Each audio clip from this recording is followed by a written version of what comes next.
the start, Peter used unorthodox techniques to crack America. He understood the way the rock market was changing in the US. In the early days, our audience felt themselves as not part of the pop-buying public. It wasn't pop music, it was sort of more underground music. And especially in America, when it came at the birth of FM radio, which was FM underground radio, and it was a very exciting scene, and they really didn't want to have anything to do with top 40 music at all. No singles. And America said, what do you mean no singles? No singles. I decided that A Whole Lot of Love should be the single. In fact, we actually released it. I get this call from Peter Grant's office summoning me over to his building. So I go in there and I meet this guy, you know, and he's a pretty daunting individual. He's 6 foot 6 inches tall, he's pretty big. And he says, I hear you've released a single. I said, oh yeah, it's going really well. He said, I don't want it out. And of course, I said, wait a minute, I'm with the record company, I kind of know what I'm doing here. You have to have a single, I mean, that's how we promote records. He said, not my records, you don't.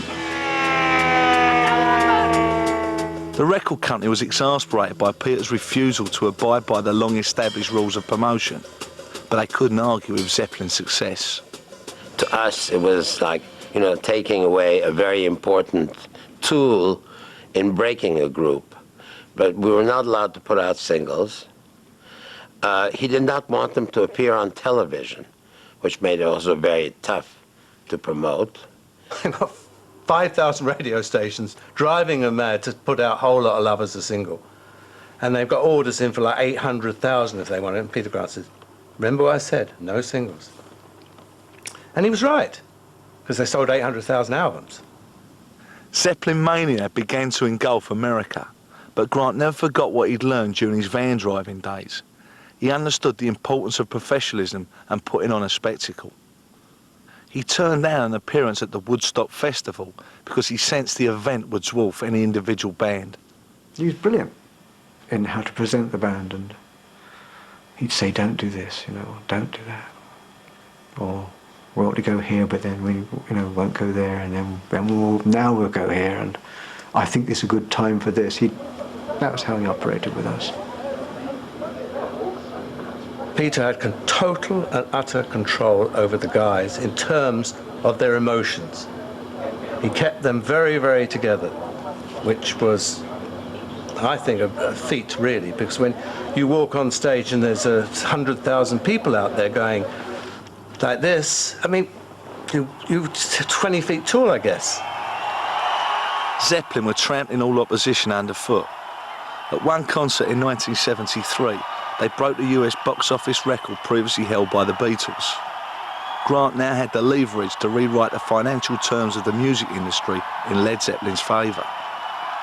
In the past, promoters had taken 40% of concert proceeds. Peter made them a new offer which they couldn't refuse. There were the established promoters, which had these funny rules that you get 60, we get 40. And Peter said, no, you get 10 and we get 90. Or otherwise you don't get them. It was an outrageous suggestion at the time. There was much yelling and screaming, but in fact, not only did most of the promoters accept those terms, because Zeppelin was a sure sellout, and therefore 10% of the profit was meaningful, but other stars followed suit, and that became the template of most major artist concert deals. He basically changed it by making, for a moment, the band more important than the industry, the band more important than the record company. He treated everybody else as parasites. Peter personally hunted down anyone trying to make a quick buck out of his band. Led Zeppelin's movie, The Song Remains the Same, showed Grant heaping humiliation on a promoter who'd allowed illicit merchandise to be sold at a Zeppelin show. Don't fucking talk to me, it's my bloody act. I do bet I'd leave you any time. You couldn't even get in the starting line. You're going to tell me that you let... I bet it wouldn't happen in Europe. I don't know how the England. guy got in the building. This isn't Europe or England. No, I can see that because it's so inefficient. You've got to front them out with that terribly being British and the right verbal. It's what I call verbal violence, you know. You don't actually say, I'm going to do this to you, but you intimidate them. That's the game, intimidating them verbally. And I realised that if you were British, you could really do it because you could always out-verbal them any time you wanted to. You know, they have a great thing of calling you pal. Listen, pal. I go, I'm not your pal. How dare you address me like that? Address me like that? I hardly know you, wretched little man. You know, and they think, fucking hell, what's that all about? They've never heard anything like it before. You had people inside this building selling posters and you didn't know anything about it. I didn't know about it. As soon as we found out about it, we stopped it. Yeah. As soon as we found out about it and told you, you stopped it. All right, so... If you walk away and let them get away with it, they tell everybody else. Well, how much kickback were you getting? None. I knew nothing about it. Right, then you're going to have, like, it's going to be a chain reaction. You're always going to have trouble. Once you establish that, people know not to fuck with you then. They know not to fuck with you. So long as we screw an extra few bob out of the group, let's exploit that. You're the fucking controller of the date, you silly, aren't you? Well, that's like saying that anybody that jumps on a stage, I'm responsible for it too. I mean, don't be stupid. Of course it's not. It's your responsibility to see that the concessionaire at the building you rented it and you control it isn't selling fucking pirate posters. You have to somebody else to come and tell you that it's doing. Doesn't matter as long as there's an extra nickel to be drained by exploiting Led Zeppelin. It's great. You know, with the fucking stars and stripes behind it. We never took a dime in concession. You got to help me. I can't do it all by myself. You got to help me. Rock's biggest act suffered an epidemic of pirate recordings, and Led Zeppelin's epic concerts were a prime target. At a Zeppelin show, Grant was God. Not even city officials were safe from the rampaging manager when he was sniffing out audio pirates. He was I think in Toronto. The band were playing and he saw some guy holding up what he thought was a microphone, taping the show right in front of the speaker. So he goes up to this guy and he says, "What are you doing?" And the bloke doesn't answer. So he asks him again, "What are you doing?" And the bloke just ignores him. So he got hold of him by collar and pants, took him to a stairwell, threw this equipment down the stairwell and was just about to throw this guy down after it when the hall manager came running up, and it turned out this guy was the environmental sound officer. And Peter was promptly arrested. And the business as it was then, it was a lot different than what it was now. You had to use a reasonable amount of force or show people you weren't scared of them and you were going to get what you wanted at all costs. You got to help me, baby. In his younger days, he was a wrestler. And so he sort of perfected the technique of slapping you. And he could slap you quite hard around the head, you know. And I've seen it happen a few times to people that deserved it. Yeah, and he didn't get on with. I may have to cook. He went to his record shop and he asked, "Are you the manager?" The man said, "Yes." He says, "Do you have the bootleg record of Led Zeppelin?" And the man said, "Yes." And he reached under the table where they were hiding these illegal recordings and took them out and told them it was 30 pounds or whatever. And Peter said, "You know, you're not supposed to sell these."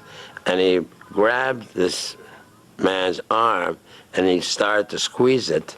And he said, "Now you have to promise me not to sell any more of these or I'm not going to stop squeezing." And the man started to scream as Peter broke both the bones in his arm while squeezing it. There was this sense that once you grabbed that ball and you were dictating terms to the rest of the world's establishment and of an older culture, there was a sense that you felt immortal. He had this mythic character that there's no English record company could even begin to deal with. They were all like noddy people in Toyland in comparison to where Peter stood in the eyes of the United States, because he did have, as Arne Ertigan must have known, the biggest and most significant rock and roll band in the world. As the 70s unfolded, the rock industry began to resemble a titanic arms race as supergroups slugged it out in superdomes and stadiums. Grant's strategy had turned Led Zeppelin into the biggest money spinner of them all. Everything about Zeppelin was huge. Their sales, their reputation, even their manager. The band's behaviour became larger than life too. Grant's policy of keeping the press at arm's length stoked the band's mystique. If journalists didn't have the facts, they printed the myth. Stories of the group's hotel-wrecking exploits in places like LA's Hyatt House define an entire era of rock star excess. I checked into the Hyatt House, known affectionately as the Riot House, and as I was going up in the elevator, the guy had, the bellman, as they call them there, had pressed the wrong button. And we stopped on a particular floor, and the doors automatically opened, and the doorway had been boarded up with bits of wood. And I said to him, good heavens, I said, what happened here? Have you had an earthquake? He said, no, Led Zeppelin were here last week. Some is very near the truth, and some is exaggerated, and some is underplayed. But yes, we did have parties. With the band, like a musician, like they get up at midday or whatever time they get, and the whole day is built up to like that 8 o'clock when somebody says, the house lights go out, boom, it's Led Zeppelin, and the concert goes like that. So the whole day is a build from getting up. You just can't go off at the end of the night, can you, and go get, you know, Agatha Christie out or something and read it. You can't do that. It was pretty commonplace amongst bands on the road. I'm surprised we got quite, I mean, The Who. The Who used to use explosives, you know. How do we get the rep? You know? It was pretty universal. We were in some pretty awful hotels, to be honest. You never recognise hotel.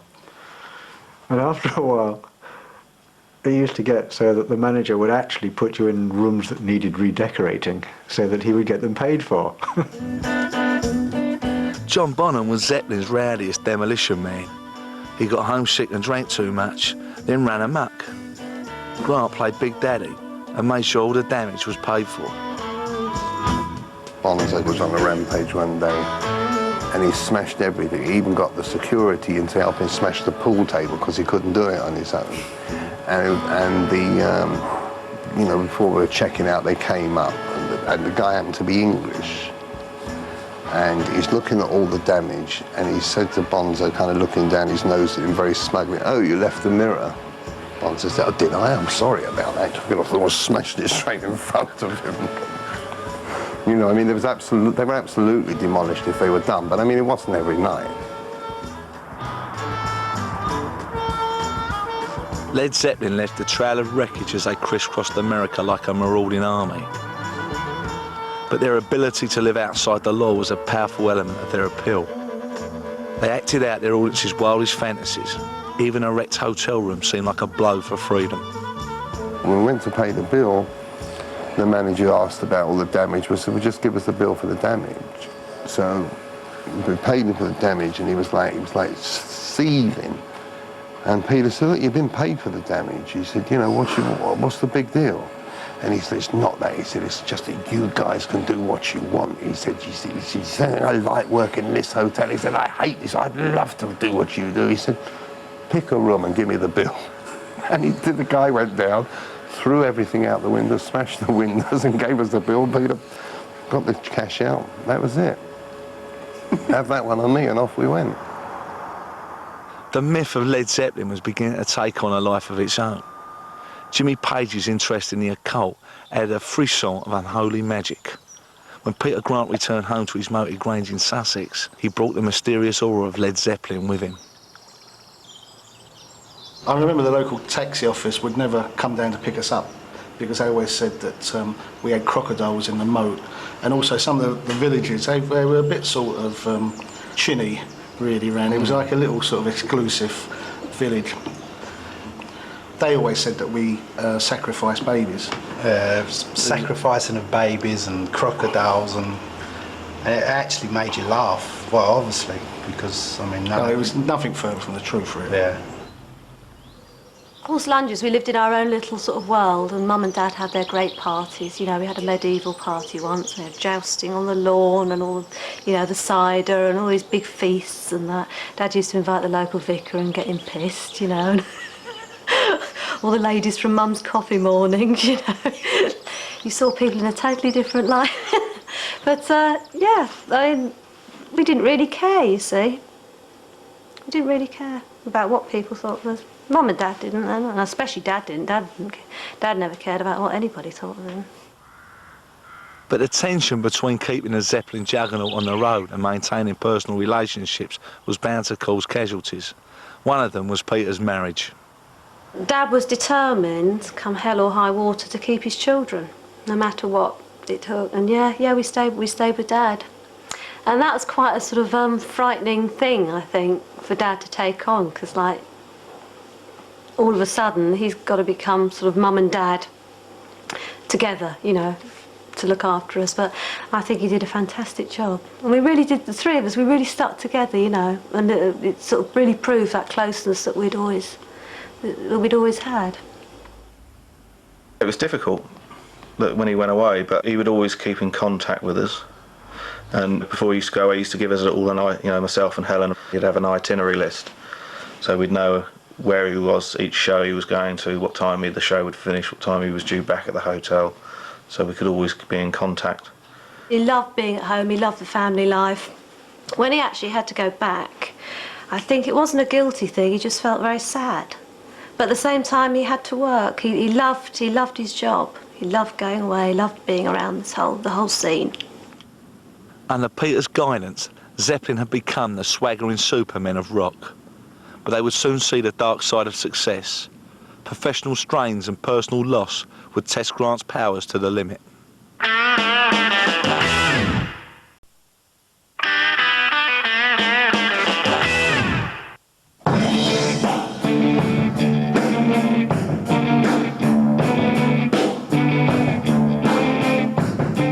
By the mid-1970s, Zeppelin had smashed box office records, released 5 multi-million selling albums and toured in their own Boeing 727. They decided to invest some of their snowballing wealth in their own record label.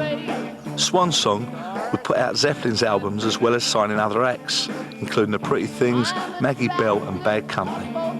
There was a trace of vanity in it. I mean, certainly it sounded better to say, gee, I have my own label than I'm on Atlantic, and the artwork was more exotic, you know.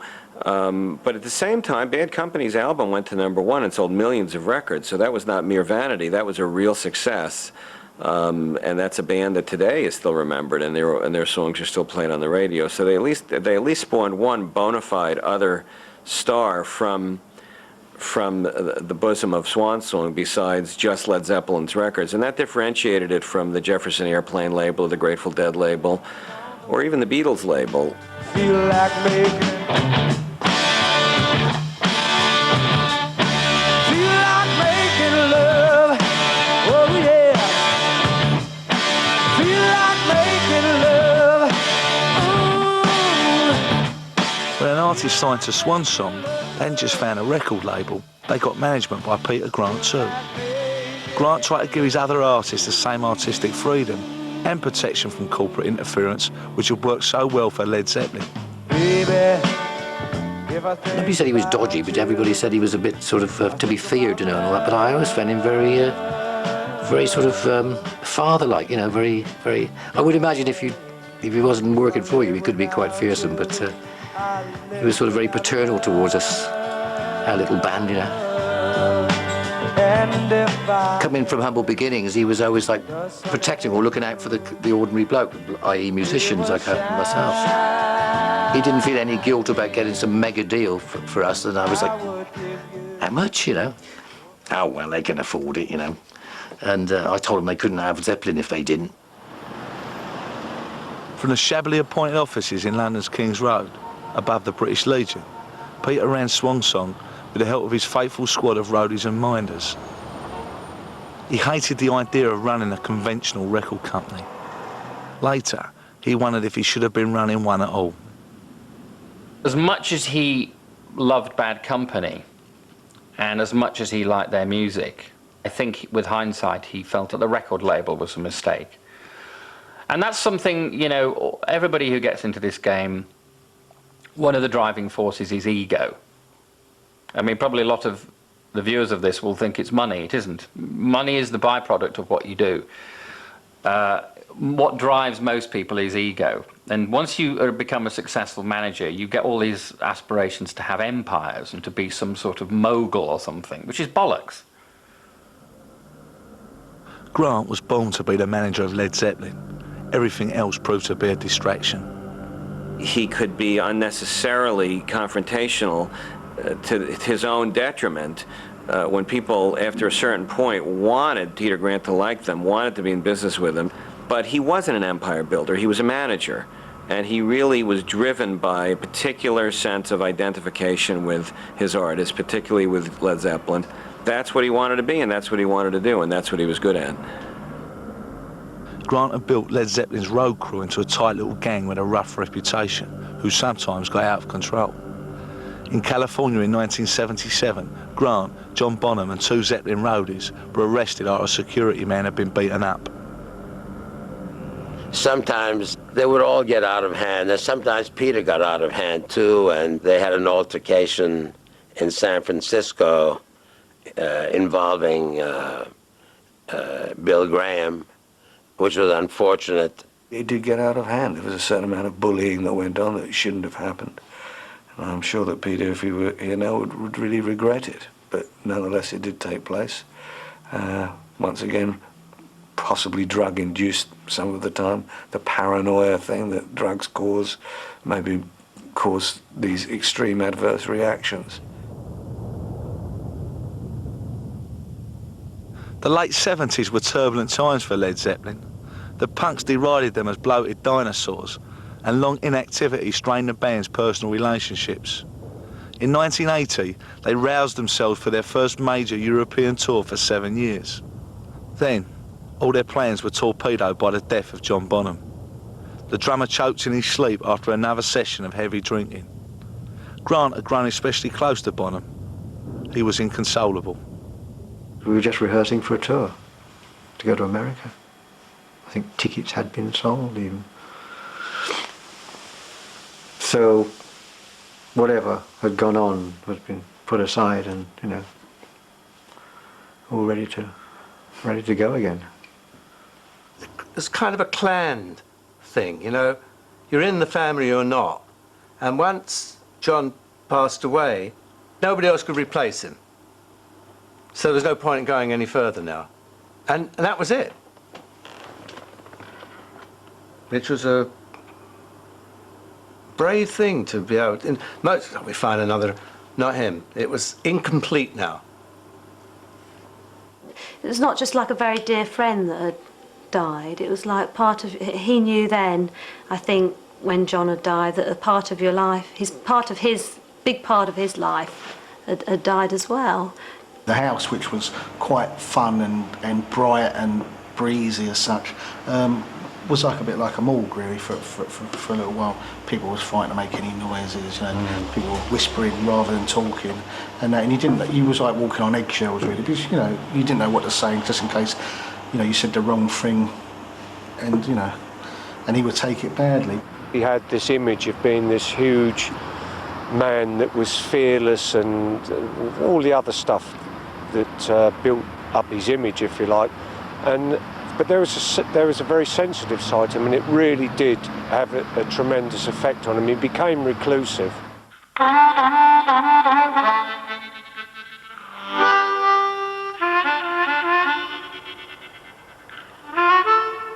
Grant's relationship with Led Zeppelin went far beyond the merely professional. He felt as though his own family had been torn from him. It was a psychological blow which plunged him into a period of solitary despair. Even his closest friends couldn't reach him, and he tried to numb the pain with drugs.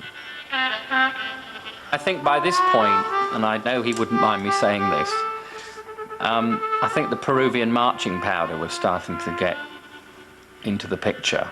And he pulled up the drawbridge. And he went into the house, and for 4 years he stayed there, and I'm afraid that the drugs took over. He sat in the house and the house started collapsing around him.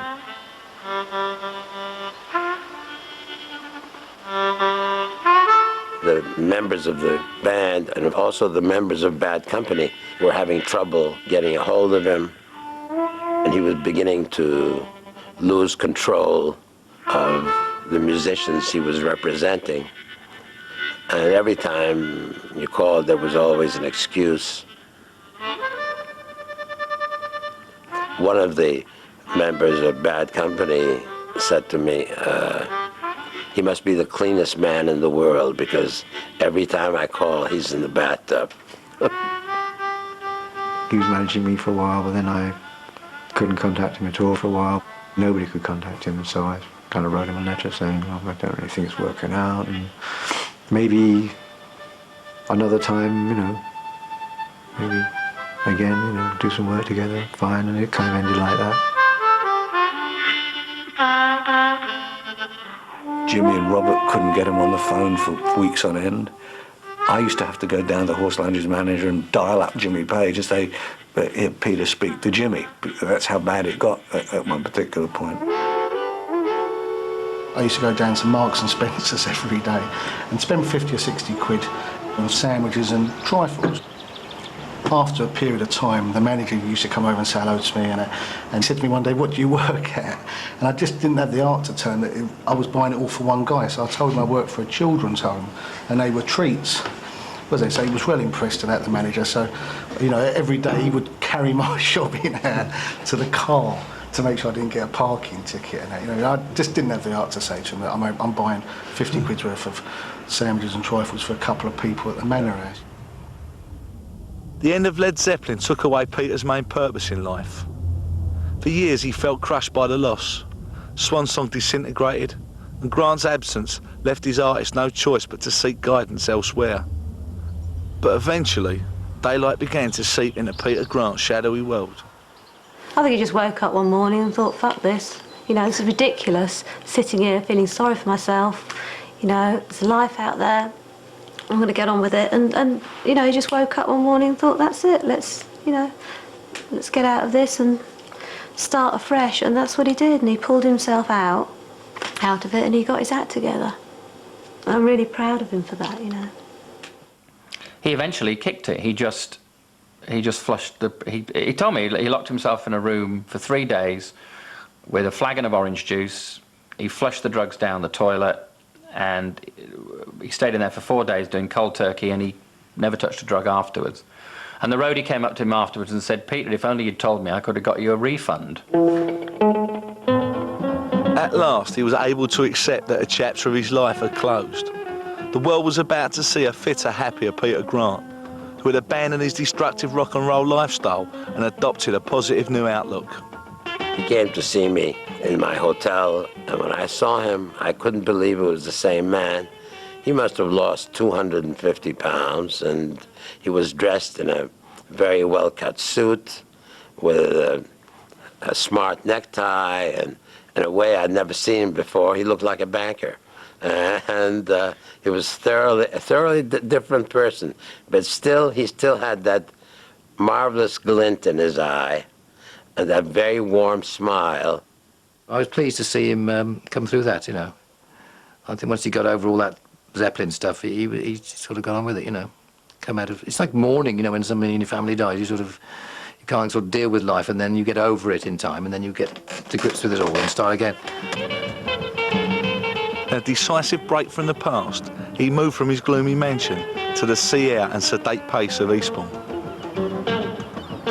He became quite a part of the local community. To his vast amusement, he was asked to become a magistrate, which I think he thought was somewhat ironic.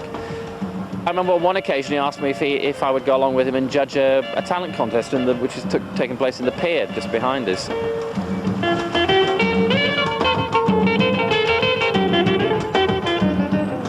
Grant felt no desire to return to the rock business.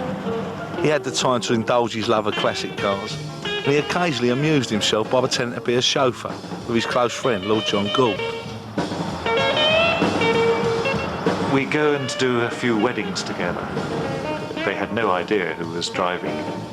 And I remember the first wedding, we were sitting outside munching a sandwich while they were getting married. And then we drove off. And after the wedding, we were paid £30 each in cash. And I remember Peter saying to me, in his inimitable language, he said, "Oh, fucking hell, John, the first cash I've had for years." Lovely.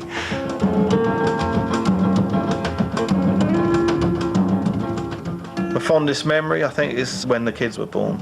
I think seeing him with the grandchildren and how he was with them was, definitely. I keep saying this unselfish man that just wanted to please everybody else. Last time he spoke to me, he said, "You know something, Nick? I'm 60, you know that?" I said, "I'm amazed you got that far." He said, "So am I."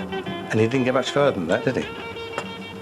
So maybe there was something about the cycle of life, of completing it, and because it has its wear and tear. It's tough out there for the manager. In my opinion, the worst job in the world. Peter died suddenly of a heart attack in 1995, aged 60. By the time of his death, he had become revered by a new generation of rock managers. He was often invited to music industry gatherings where he regaled his audience with tales from his rock and roll years. But the business Peter Grant had transformed had become a drabber place without him. There's too many people who are they're just too dull. They're almost repressed by the way that the industry's gone. It's become so bogged down in contracts and paper and lawyers and accountants. I know it's a cliche to say that, but it really is that way. And Peter now didn't have much time for that. He wanted to, he wanted to get on the tour bus with his band, go somewhere, put on a great show, have a great time, party a bit, make a few bob. More than a few bob.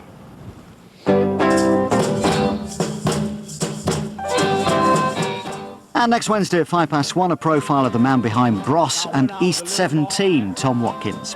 And for more details on the managers featured in this series, plus information about other key figures and how to survive the music business, check out the Mr. Rock and Roll website at channel4.com/next step. May 21, you know, baby, we can have a lot of fun.